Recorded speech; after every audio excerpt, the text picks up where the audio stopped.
What's going on, y'all? Welcome to episode 19 of the Fight Night Forecast, where we highlight, recap, and cover all things boxing. Got a big episode for y'all. Got to cover 2 weeks. I know I didn't have an episode for y'all last week, but hey, I'm gonna make up for it. We're gonna cover both weeks. We're gonna talk about everything from the low blow from Usyk all the way up to what's coming up this weekend. So, got a little bit of a little background here for you guys. Not all the way done yet, but working on it, put up a few knickknacks and some visualizers, if you will. But yeah, let's hop right into it. Let's talk about let's start with Usyk and Dubois. Now that would have been not this last weekend, but the weekend before on August 26th. It was a early evening, late afternoon, whatever kind of person you are, bout. It was really, I think it may have been tipped off around like 5, something like that. So I'm sure a lot of you guys stateside didn't catch it or didn't realize it was at a different time or whatever. But yeah, I thought it was a pretty good bout. Dubois came out looking strong, looking good. He's a big power puncher, and Usyk is arguably one of the best fundamental boxers in the game. So it was kind of cool to see that kind of clash. You know what I mean? But yeah, obviously the big takeaway from that fight more than anything was the low blow that Usyk received from Dubois. And on top of that, a lot of people are arguing that it might not have been a low blow. And I had people hitting me up left and right. Man, what do you think? Was that a low blow? Was that not a low blow? And I'm excited. I finally get to tell you guys my opinion on it. But I don't know, man. It was weird because I'll try to put them up here for you guys, but one angle looked like it was a low blow. And then they did replays and showed different angles, and there was like 2 other angles where it didn't look like a low blow. So, I don't know. I'm not 100% sure whether it really was or not. I do think this, though. I think the referee probably made the right call that it was a low blow at the time because, Usyk's a professional boxer, dude. You know what I mean? And both these guys are professionals, And it's like, there's a difference between catching a body shot and catching a low blow, right? Guys like Usyk and honestly any pro in general for the most part, can handle body shots, right? They literally condition their body to handle body shots. And it's like, for someone to drop like that immediately down, I think it was just too close to call. A lot of people are saying that Usyk's trunks might have been a little high, but at the same time, the ref might have made a small mistake by not, calling the lines when they first started. Normally, actually not always, this depends on the ref, but most refs come and say, hey, this is the line we're working with. Anything below is a low blow. Same thing to the other guy, right? But for whatever reason, the ref that ref this one, I don't remember in the beginning about him calling that out. He might have said it in the dressing room, but it's a little different when you don't have the guy in front of you, right? So you literally have the guy in front of you. In the ring, they go, hey, this here's the line on Usyk's shorts. This here's the line on Dubois' shorts, right? So I think that, people kind of blame it on that. Maybe that might have changed the bout a little bit, but I don't think so. I think really at the end of the day, it was too close to call. And I think the ref made the right decision by listening to the fighter. You know what I mean? People were like, oh man, it was collusion, it's cheating. There's so many other ways to cheat in the game of boxing than playing a referee to get you with a low blow. But I will say this, though, that when Usyk came back after the time they gave him or whatever, and people were complaining that the ref was giving him too much time. Actually, I don't think the ref gave him enough time. Technically, if you get a low blow, you're allowed 5 minutes, and I think I was reading somewhere where Usyk was actually only allowed like 3 minutes and 45 seconds or something like that. So, if anything, he wasn't even allowed the correct amount of time that he was supposed to be given for the low blow. So, yeah, I don't know. It just seems like I mean, it ended up being kind of a mess, and you know that happens. But it's like same thing like in the past when me and James have kind of talked about some controversies with the ref. It's like when you're in it like that, you know, and you're seeing it live, like we don't have like an instant replay in boxing, right? Where it's like or a challenge flag like the NFL, where you know a ref can make a on the fly call, and a team can, you know what I mean, throw the red flag out and be like, hey, I want to see the replay on that. Let's challenge that call. You don't get that really in boxing, right? So it really comes down to the ref making like that instant kind of call, and we kind of got to live with it, right? The ref's job is like one of the hardest jobs in the ring, you know, and like to be able to call the fight clean, to be able to see everything live and call it live. I mean that's tough. I mean half of y'all watching, man, can't even tell which punch landed on who. You know what I mean? So it's like, imagine being that ref where it's like, man, you have to be so hyper focused on everything that's going on, where it's like, man, that low blow looked low, right? Might have been an inch too high, and it could have been considered a body shot as opposed to a low blow. But it's like, when you're in that real time, it's like that inch, hard to tell, right?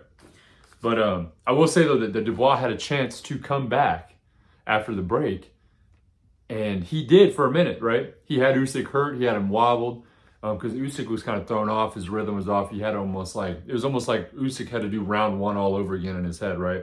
But Dubois was already like in it. So he had that chance to be like, hey, man, I'm going to finish him off, right? And he got close a couple times. He wobbled him, which that's one of the first times I've seen Usyk wobbled. And yeah, and he looked good. But then it just seemed like Dubois, I mean, Usyk made it through that round, and then from there, Dubois rather, kind of faded off. You could tell like he's a bigger heavyweight, he's a bigger guy, a lot of muscles. You know, so I think that it just those later rounds, and he's young too. People don't realize Dubois is like 24, 25, right? So he's got plenty of time in the sport, and I think, you know, that's not the last we're going to see of him in title fights, but yeah, so I think he just kind of faded off, and then Usyk just took over the rest of the fight, made it his bout, wore him down. And Usyk's not really the guy that has that like crazy one-punch knockout power, but he's the kind of guy that obviously he'll outbox you, he uses footwork, and then you get tired, right? And then he lays these combos on you, and that's what ends up, the combination of you being worn out, you being tired, you having to, you know, mentally work the entire time because Usyk's so good with his feet and his head movement and defense, that ultimately ends up catching you, right? Like he did at the end of this fight as well. So yeah, he caught that TKO from off Dubois. Usyk looks good. You know, obviously we had that little bit of a hiccup with the low blow, but I don't think it changed the fight that much.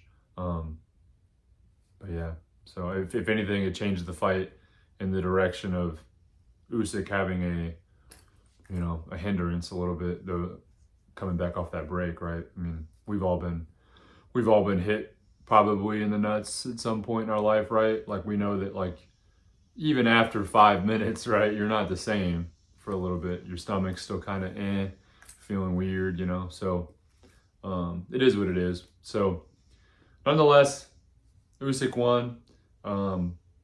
You know, what's next, I think, for both guys? I think Dubois go back to the drawing board, make his way back up.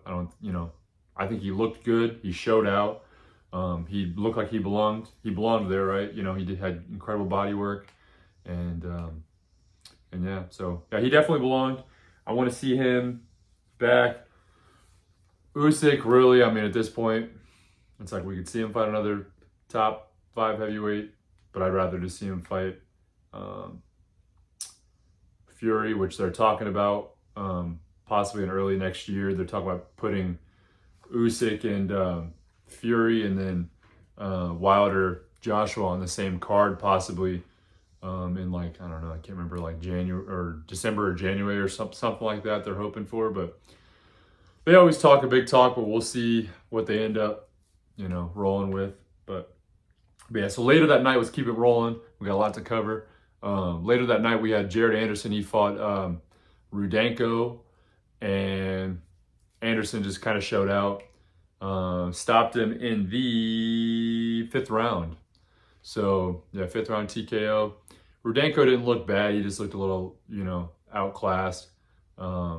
He was slightly older. I think he was 38, 39 too. I don't think he looked bad, but Anderson is, I believe, going to be a top American heavyweight here coming up. I just want to see him up his competition a little bit. Maybe fight some higher level guys. But yeah, we'll see how it goes. I'd really like to see him fight like maybe a Frank Sanchez or a Luis Ortiz or maybe even an Andy Ruiz, like coming down the pike. I think, I know Anderson, he's like 16, 17-0 or something like that. And they're really trying to build his record. And I think more importantly, he got good experience last weekend, and then he, boxed a few more rounds, right? He got 5 rounds in, which I think the more rounds he banks, the better. He's super active. I think he took that fight within like 45 or 50 days of his last fight where he fought, I can't remember who it was. Oh, Charles Martin. He took that fight like 45, 50 days after that. So he's wanting to stay active. I think he said he wants to even get another one in before, maybe even 2 more in before the end of the year, which is good because we all know activity in boxing is one of the most important things. But yeah, and then speaking of low blows, we had that Khan Koslowski guy who was supposed to fight Jared Anderson when Charles Martin stepped in, but he had that visa issue or whatever it was, or he couldn't get to the States or something. I don't know. Something was going on with his ability to travel or something. But so he fought F.A. Ajagba. And I think this was kind of an F.A. like this is Top Rank's way of being like, all right, F.A., like we need to see something out of you. Because I wouldn't even mind seeing F.A. maybe fight Anderson. That could be a fight coming up. They're both kind of in the same, like hovering around that like top 15-ish area, top 20 heavyweight area. So this was kind of like FA's like chance to be like, all right, hey, we need to see something for you. I think the broadcasters kind of hinted at it, saying that like, this could have been like, this could be the fight that if FA didn't look good, or if FA didn't maybe knock this guy out or whatever, that he could have gotten cut off of it. But it ended up being a low blow DQ. Koslowski got DQ'd because he constantly kept low blowing him on purpose. And he was mad because I think there was an accidental headbutt from Ajagba, and Ajagba, I think, accidentally caught him low in the body once. And then from there, he retaliated and just kept retaliating, and it just kept causing issues. I think it ended up being like, he got like 4 or 5 warnings. I mean, the ref literally could not have warned him anymore, probably. But yeah, they ended up calling it. I haven't seen that. A DQ like that, I don't think ever, honestly. At least on a main card like that. So, but yeah, I was surprised, but and it sucks because I think now, people are going to be a little hesitant to give that Koslowski guy another fight, and he's going to have to kind of work around that. And I think, and I think it was Timmy Bradley that said on the broadcast, he was like, I think he was just getting outclassed, and then he just kind of realized he was getting outclassed by FA, and which I don't think it was that far of a difference. I mean, I don't think FA controlled that fight. Was he winning? Probably, yeah, but I don't think he was like, in complete control of that fight. But yeah, so Tammy Bradley was kind of like, I think he was getting outclassed, and he kind of used that as an excuse to be like, well, I'm not, if I don't, something doesn't count as a full loss if I just get DQ'd, but still a higher number in the L column for my mans. So yeah, but so yeah, I thought that was funny. It seemed like it was like the weekend of low blows, honestly, man. People were just getting nut shotted out here like crazy, but yeah. And then I told you guys I'm gonna try to cover a little more UFC. Like I said, I'm not as in depth as I am with boxing. I like UFC. I watch it from time to time. Mainly the bigger fights, probably. But Max Holloway had a fight on the 26th also. He fought the Korean Zombie. It seemed a little one-sided. I like Max Holloway. He's a really good striker, and he's excited to watch. The Korean Zombie's good too, but it seemed pretty one-sided. Seemed like Max Holloway landed most of his punches, and he landed a lot more than the Korean Zombie did for sure. So it ended up being like a round 3 KO, or TKO, I think. Oh, it was KO. He got KO. But yeah, so Max Holloway, I don't know. Let's see what's next for him. People were I saw online a lot of people were like, the Korean Zombie, he's a legend. He needs to be kind of done at this point. But, that's up for him to decide whether, for his career, what he thinks is best for him moving forward. I think he still has a really good record. And it's one thing with the UFC is I think he's like 17-4, 17-5, but that's a good record in UFC. Because as we know, UFC, it's like they're a little less about protecting records. They're more about having the big fights and getting in there and doing the thing. So, but yeah, let's move on though to just this past weekend. We had the rematch between Chris Eubank Jr. and Liam Beefy Smith. So that was in Manchester, United Kingdom, I believe. It was a complete opposite of the first fight. I'll give you that right now. It was a complete opposite of the first fight. I thought I said this in an earlier podcast where I was like, man, I think Eubank's coming back and is going to do a lot better than last time. He came out of quite a few interviews and he was like, I wasn't the fighter I was supposed to be. I was a little off that night, this and that. And he came out he came out the other day looking a lot better than the first fight. And he came through with his promises for sure. So, yeah, I think really the big difference was he upped his offense and he was working behind a strong jab. And it was almost like the roles flipped. Because then Liam Smith now was kind of not, he was holding on to his hands. He wasn't throwing as much. And that's why I felt like Eubank was in the first fight. So, but yeah, I think it could have been a lot to do with having Bomac in his corner in this fight. Everyone's it's like the Derek James effect now. It seems like, people are, so many people picked up Derek James and now a bunch of people are picking up Bomac too because after that big Terrence Crawford win, obviously, and he coaches Shakur also. So, I think he looked good. I think he just let go of his hands really, and he was stringing together good combos. Like I said, working behind a really strong jab. Can't ask for much more, man. I mean, that's really, basic fundamentals and basics wins you fights, man. So, but yeah, I don't know if there's gonna be a third fight. I know that Eubank called out Conor Benn and Kell Brook, which was kind of weirded out by the Kell Brook one, but because Kell Brook, hasn't fought in a while, and I'm not sure if he's like probably semi-retired, and I'd watch it. I like Kell Brook. I don't think anybody in the sport has any ill words about Kell Brook. That dude fought everybody, but and he was a good boxer. Same kind of era with like Amir Khan. Nobody hates on Amir Khan. But I think they're setting up that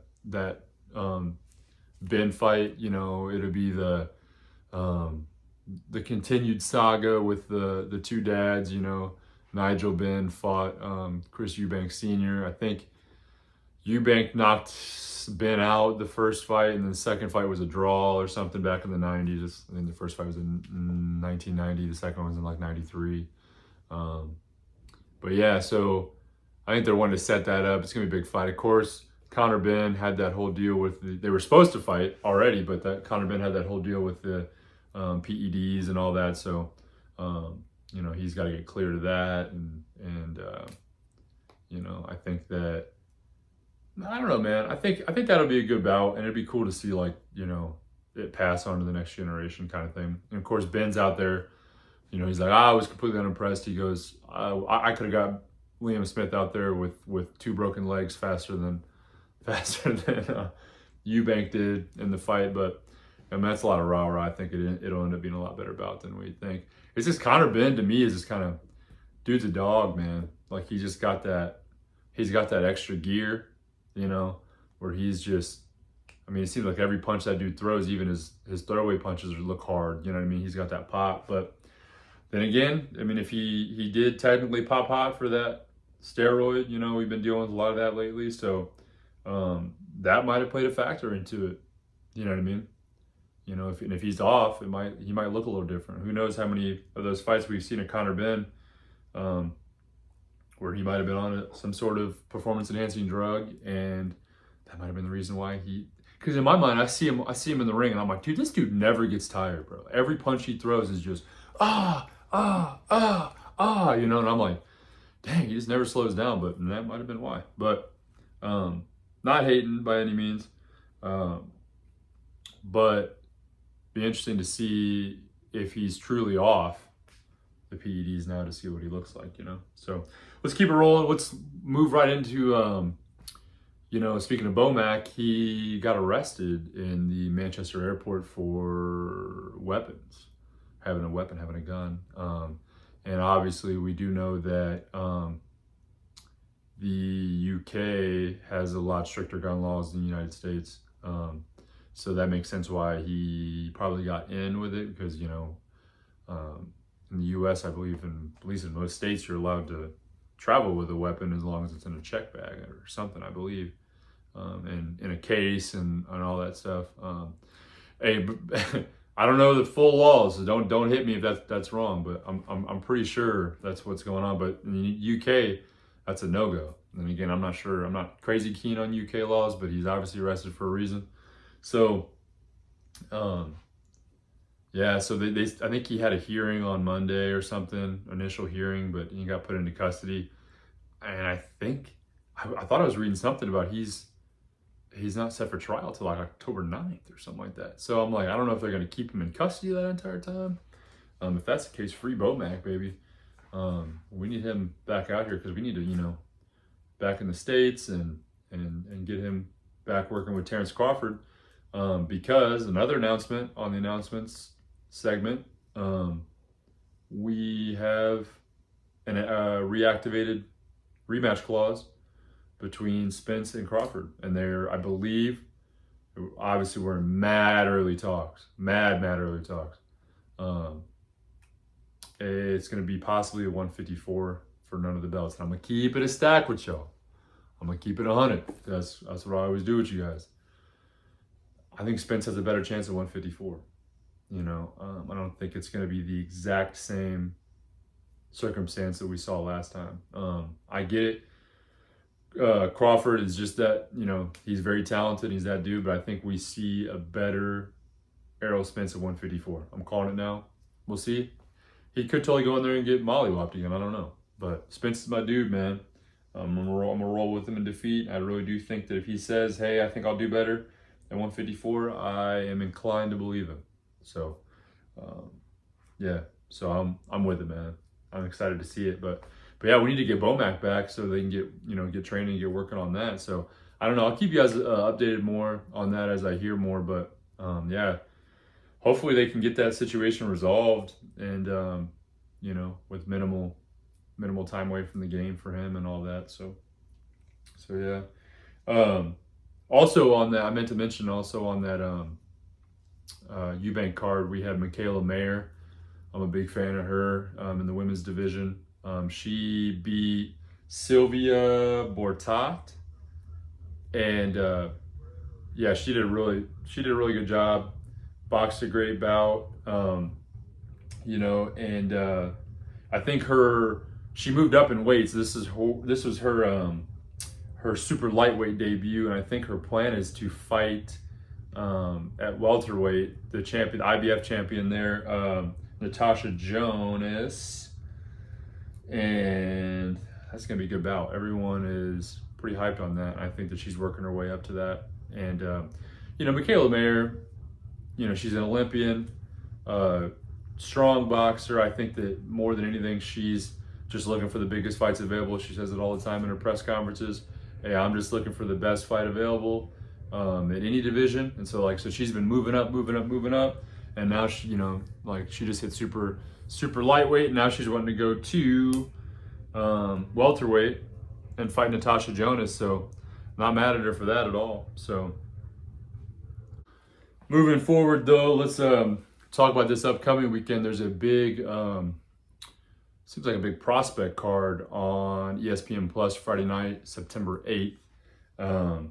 Christian Billy is fighting Damon Nicholson at super middleweight. I actually am kind of excited about that fight.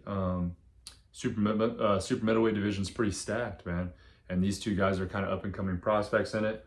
Yeah, hyped to see it, man. I hope it plays out well. There's like 10 bouts on that card or something, so I'll probably watch it Friday night, just chilling out, seeing some upcoming guys. But yeah, and Billy and Nicholson, they're fighting 10 rounds at super middleweight, so they're kind of making their way up to, probably a title eliminator, or for one of the divisions, or one of the sanctioning bodies rather. So yeah, pretty excited on that. And then September 9th, for you UFC guys, again, we got Israel Adesanya. He's fighting Sean Strickland. Obviously, Izzy's a huge draw to the sport. Great striker, big name. Sean Strickland's kind of like that kind of rogue guy, where he's like, he calls people out. He's real real blunt and real people like him. I think he's kind of funny. He's kind of a goofy guy. Got all the jokes and all that stuff. And Izzy obviously is the flamboyant champion that he is, and does so well. So that'll make for a good back and forth probably this fight week too. Strickland's a pretty well-rounded fighter. He's pretty defensive, and he's got a good ground game and all that. And then obviously Izzy's an elite striker. We don't see much of Izzy on the ground, so I think if Sean can take this to the ground, I think it'll kind of show a kind of a new game a little bit for Izzy, and maybe that might help Sean pull it together and get a little dub there if that happens. But yeah, so just a few key dates coming up, and we'll wrap this up. I know this is kind of a longer podcast. We got to cover a couple weeks, but we got Canelo Charlo on the 30th, and then we got October's actually a pretty good month of bouts. We got Haney and Prograis. I know that's still kind of in the talks, and they're talking about moving the date or whatever, but as of right now, it's still on for the 28th at night, and then Fury and Ngannou's during the day on the 28th, and then I believe it's either the 7th or the 14th. I can't remember which one. We have, I think it's the 7th maybe. We have Zurdo Ramirez and Joe Smith Jr. That's going to be a good bout. And yeah, we got some good fights coming down the pike. We were supposed to see Beterbiev and Callum Smith, but they got moved to January because of the dental injury on Beterbiev. But yeah, so we got some good fights coming down the pike, man. Yeah, I guess we'll have to see. I would say this week's question of the week, man, I've almost forgot the question of the week. My question of the week, I just want to hit it with y'all, man. Did you guys think it was a low blow? Did you think Usyk's low blow was legit, or do you think it was legal? I have friends on both sides saying both things. I just want to hear you guys' comment. Let me know. Again, like from the videos and pictures I saw, man, it's like some angles showed it being a low blow and other angles didn't. So I guess it's kind of depend on the way you watched it. So, but yeah, thank you guys so much. By the way, I had a YouTube short that popped off about that overtime boxing card from the other day, or from a couple weeks ago, and popped off for almost 10,000 views, man. So if you haven't seen that, go watch that. It's on my channel. It's just asking what you guys think about overtime in boxing. Comment on that and let me know what you think. But got me quite a bit of subscribers, man. We're almost to 100 subscribers. Thank you guys so much. Let's keep it rolling, man. Let's keep it rolling. I think we're like 89 or 90 or something like that. So we're so close to 100 subscribers. So if you're watching right now and you're on the fence about subscribing, help your boy out. Just give me a subscribe really quick. Tell a friend. Tell them to subscribe. We're just covering boxing, man. We're just having fun out here. So, I'm just trying to bring you guys all the news in boxing. And it's just something I love to do, man. I love talking to y'all every week. Yeah, so please like, comment, subscribe if you can. Throw on post notifications. It helps the podcast way more than you'd ever know that it would. But yeah, man, we're just gonna keep coming to you live, all right? But hope y'all have a great week, and I will see y'all in the next one. Peace.